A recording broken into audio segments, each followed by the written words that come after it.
ప్రజా సమస్యలు పార్టీ సిద్ధాంతాన్ని చర్చించుకొని సమీక్షించుకొని గతాన్ని నుంచి భవిష్యత్తుకు ఒక స్ఫూర్తి పొందాలి అని ఒక మంచి కార్యక్రమాన్ని జాతీయ స్థాయిలో కాంగ్రెస్ పార్టీ తీసుకోవడం జరిగింది. మిత్రులారా, మనందరికీ ఇది ఒక గొప్ప అవకాశం. ఈరోజు ఈ రాష్ట్రంలో కానీ దేశంలో కానీ కాంగ్రెస్ పార్టీతో పోటీ పడుతున్న ఏ రాజకీయ పార్టీ కూడా స్వతంత్రానికంటే ముందు పుట్టలేదు. సరిగ్గా 141 సంవత్సరాల క్రితం ప్రారంభమైన కాంగ్రెస్ పార్టీ 140 కోట్ల దేశ జనాభాకు ఒక స్ఫూర్తిగా, ఈ దేశానికి స్వతంత్రం తీసుకొచ్చిన పార్టీగా, ఈ దేశంలో ప్రజాస్వామ్యాన్ని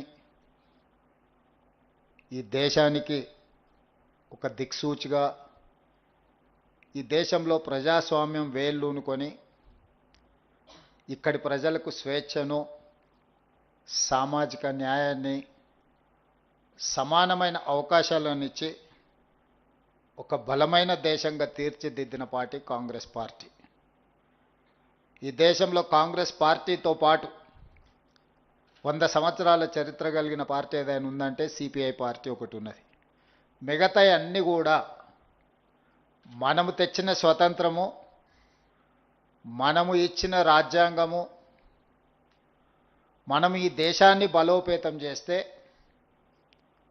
ఆ అవకాశాన్ని అందిపుచ్చుకొని రాజకీయ పార్టీలుగా ఏర్పడి ఈరోజు కాంగ్రెస్ ముక్త్ భారత్ అనే స్లోగన్ తీసుకొని ఈ దేశానికి ఒక ప్రమాదకరమైన పార్టీలుగా తయారవుతున్నాయి. అట్లాంటి కీలకమైన సందర్భంలో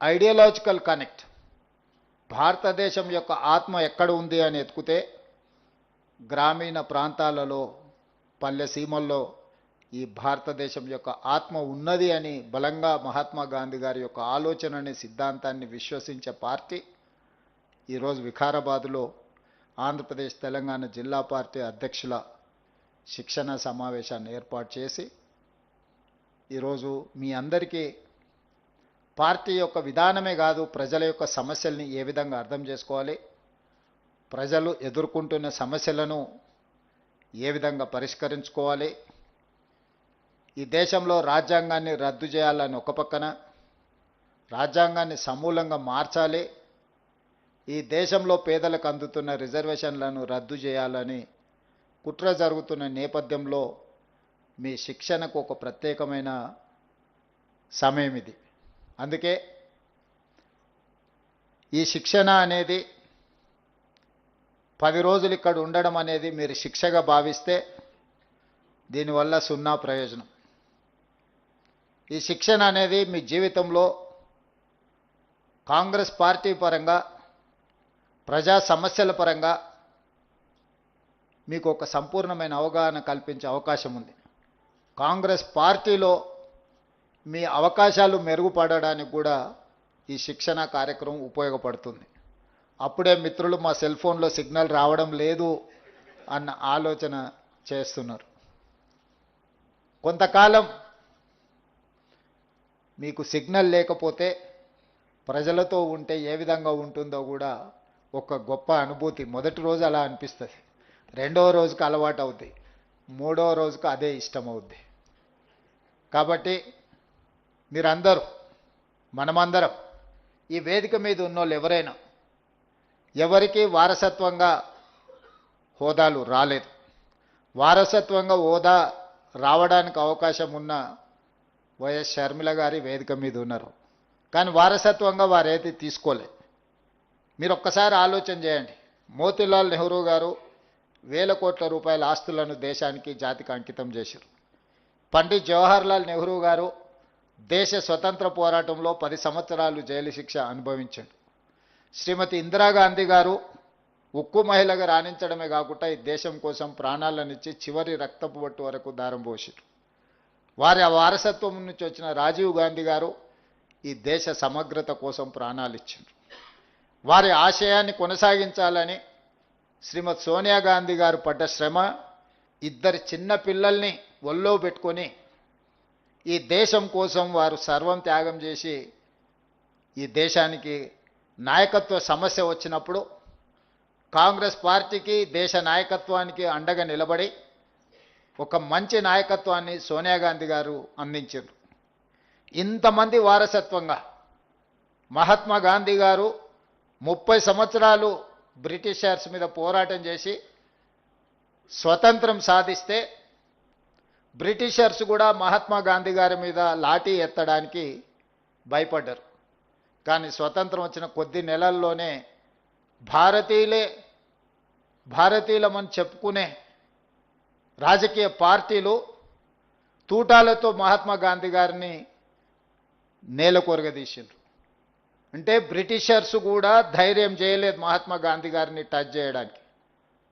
కానీ భారతీయ జనతా పార్టీ వారసత్వం ఉన్న వాళ్ళు మహాత్మా గాంధీ ప్రాణాలనే బలిగొన్నారు.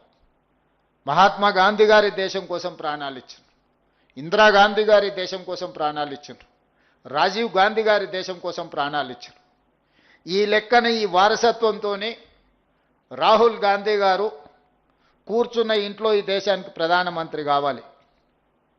కష్టమనేది తెలియకుండానే ఈ తరంలో వారు ప్రధానమంత్రి కావాలి. కానీ ఇంత వారసత్వం ఉన్నా, ఇంత త్యాగ చరిత్ర ఉన్నా రాహుల్ గాంధీ గారు కన్యాకుమారి నుంచి కశ్మీర్ వరకు మండు టెండల్లో మంచు కొండల్లో 150 రోజులు 4000 కిలోమీటర్లు పాదయాత్ర చేసిండు. తెలంగాణ రాష్ట్రంలోనే 22 రోజులు 375 కిలోమీటర్లు పాదయాత్ర చేసిండు. డాక్టర్ వైఎస్ రాజశేఖర రెడ్డి గారి గురించి నాకంటే ఇక్కడ ఉన్న మీకే ఎక్కువ తెలుసు. రాజశేఖర రెడ్డి గారు చేసిన పాదయాత్ర, రాజశేఖర రెడ్డి గారు అందించిన పరిపాలన, రాజశేఖర రెడ్డి గారు అమలు చేసిన సంక్షేమ పథకాలు, రాజశేఖర రెడ్డి గారు చూపించిన అభివృద్ధి ప్రణాళిక ఒక గొప్ప ప్రణాళిక.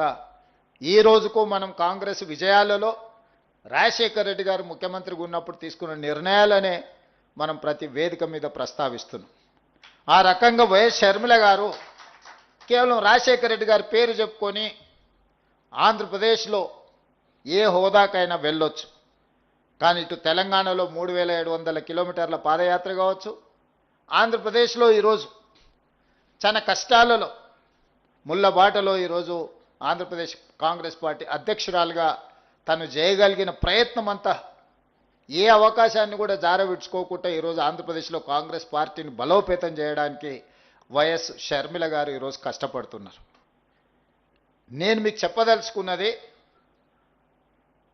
వారసత్వం ఉండి త్యాగాల పునాదులున్న రాజీవ్ గాంధీ గారు క్షేత్రస్థాయిలలో, తండాలలో, గూడాలలో, మారుమూల పల్లెల్లో పేదవాడు తలుపు తట్టి పేదవాడి గుండెకు చేరాలన్న ప్రయత్నము వైఎస్ షర్మిల గారు కూడా